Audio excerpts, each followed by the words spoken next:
Hello and welcome back. We're going to talk about another book. This time it's going to be Magical Imagination, The Keys to Magic by Nick Farrell. Now, a few words about Nick. He is quite an important person in the magical community. He comes from the Golden Dawn tradition from New Zealand. And he also wrote several other books, including Helios Unbound, which I haven't read yet, and Making Talismans, The Shem Grimoire, Why Magic Fails. Overall, a very prolific writer and a member of this community with a lot of magical experience. And he has an interesting style of writing in which it makes things very easy to understand and digestible, even though he's tackling some topics that can be very abstract. So today we're talking about imagination. Okay, now some of you guys probably watched that South Park episode, or actually it was two South Park episodes, called Imagination Land. And that was one of my favorite episodes because as a kid, I used to use my imagination quite a lot and, just imagine all kinds of things that I would do. Sometimes when I was maybe a bit lonely, being an only child, I would just imagine things that my character or my avatar was doing. And this ties in very well with some personal experiences in which I used active imagination, and I did construct something like an inner kingdom or inner fiefdom of my own, but I had no idea of this book, and that was actually an imagination technique that can be used magically. Okay, so what does Nick actually tell us in this book? Actually, quite a lot. It's not that long. I mean, it's 249 pages, maybe 250 pages, but it's incredibly dense. And he goes into psychology, he goes into myth making, he goes into mythology and into pathworking specifically. And I would say that this book is more like a guide for using your imagination, especially using pathworking.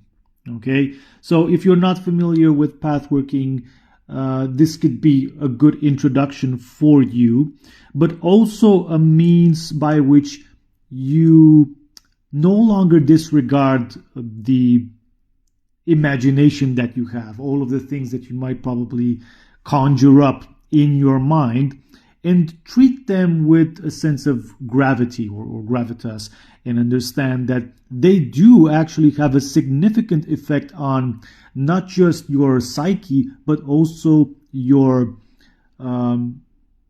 very material circumstances over here.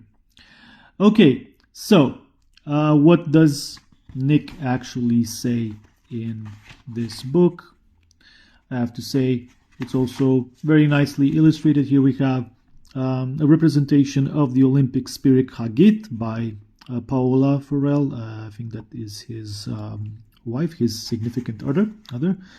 And of course, he goes into explaining what magical imagination is, the techniques.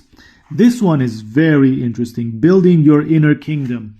So you could probably say that you can actually use like your imagination to create something like a kingdom, or in my case more like a fiefdom, where you rule. And the way you rule your inner kingdom and the challenges that you face ruling your inner kingdom will actually tell you a lot of things about all kinds of issues that you're facing and you need to resolve. And he also gives a lot of examples from psychotherapy sessions. Okay, then using imagination to change your psyche, using myths, how important myths are, and the myths that you probably live by, if you probably read some of Joseph Campbell's work, he also wrote a book called Myths to Live By, where he goes into what they actually mean. But here in this book, Nick actually tells us that it's extremely important to understand what myths and what mythological characters you identify with, because if you identify with a particular character too much, you might not only just get their qualities, but also their flaws and their challenges. So let's say you identify with King Arthur, you are noble, you are respected, you have an army of knights, of all kinds of noble lords under you. You are very respected in your community. I mean, you are a king. King Arthur is also is a fascinating character. But you may probably expect tragedy on the horizon. Maybe your wife will, might eventually do certain things and become unfaithful. This is a very crude explanation that I have over here, because I frankly don't really have the words to summarize everything that I read here.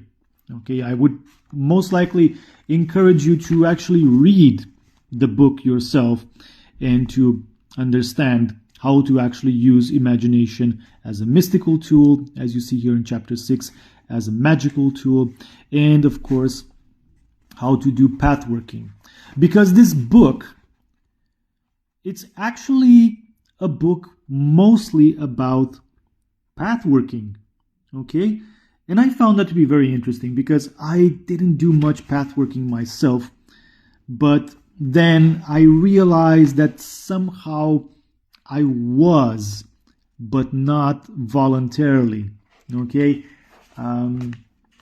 Like I would work on certain writing projects and I just identify with some of the characters that I was writing about, and I could probably call that a pathworking technique.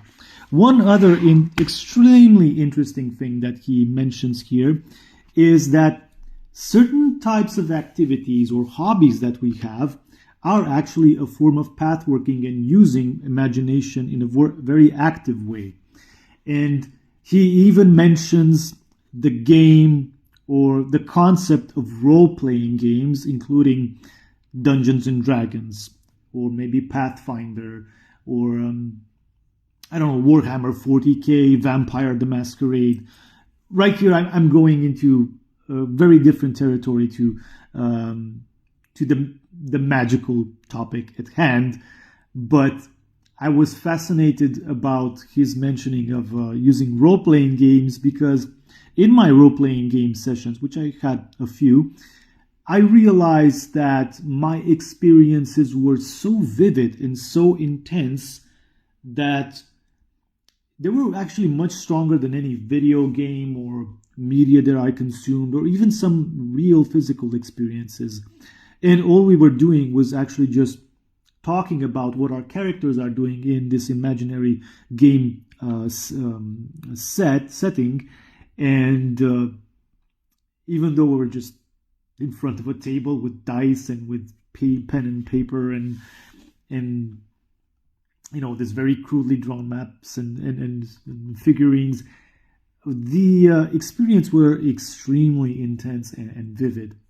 But anyway, do I recommend this book? Yes, 100%. I recommend it if you have experience with pathworking. I recommend it if you don't have any experience with pathworking. Nick also gives us quite a few techniques of his own in this book at the end of each chapter. Well, not actually each chapter, but the later half of the book has a lot of text that is meant to be read as a method of pathworking. Okay, and you can actually use this to change some of your psyche and to even obtain magical results, tangible results. So yeah, I definitely recommend this book. It was a very interesting read.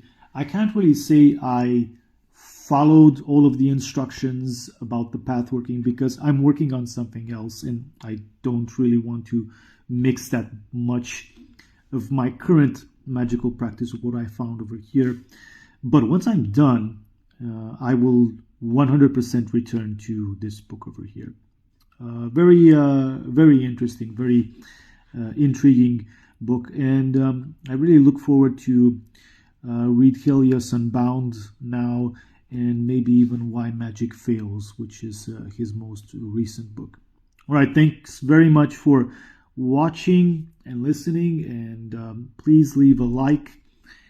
And if you read this book, just write in the comments what you think about it and what were your impressions. I would really appreciate that. Thanks. Bye-bye.